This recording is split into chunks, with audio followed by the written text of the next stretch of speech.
सुस्थ रहिबा पई सबुज पनिपरिबा खाइबा निहाती जरूरी किंतु एही सबुज पनिपरिबा खाइबा बा रोषेई करुथिबा समय जदि आपण किछि निर्दिष्ट सतर्कता अवलंबन करूनाहांती तेबे अनेक असुविधार सामना करबाकू पड़िपारे।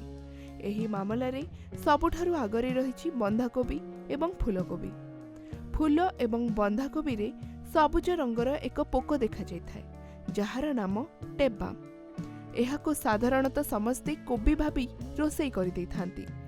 आपण भाबुथांती रोषेई करिबा समय रे एही पोक मरि जाय किंतु वास्तव रे एही पोक अधिकरु अधिक तापमात्रा सह्य करि पारि आराम रे बंची थाए। परे खाद्य सहित शरीर रे प्रवेश करी मस्तिष्क रे पहुंची जाय थाए। साधारण आखि को सठिक भावे नजर आसी नथिबा एही पोक पेट मध्यकु जिबा परे रक्तवाहिका रास्ता दे मस्तिष्क रे पहुंची थाए। सेठारे पोक अंडा देबा सह फंपा बा खोल करिथाए मस्तिष्क।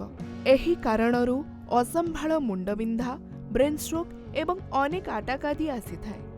प्रथम स्तर रे असंभाळ मुंड व्यथा होइथाए। एहा एते भीषण होइथाए कि औषध खाइबा द्वारा मध्य कम होई नथाए। द्वितीय स्तर रे ब्रेन स्ट्रोक हेबार देखा जायथाए कारण एही पोक मस्तिष्क रे जाई चिपकी जायथांती। शेष स्तर रे व्यक्ति मरण मुहा होइथांती। एही कारणरू मस्तिष्क रे ब्लड क्लट होइथाए। एणु कोबी जातीय परिबा रोषेई करिबा पूर्वरु एहाकू हळदी एवं गरम पानी रे धोइबा सह भल भाबे सेथिरे लागि रहिथिबा समस्त जीवाणुकू बाहर करंतु। तेबे भूलले मध्य वर्षा ऋतु रे एहार सेवन करंतु नाही।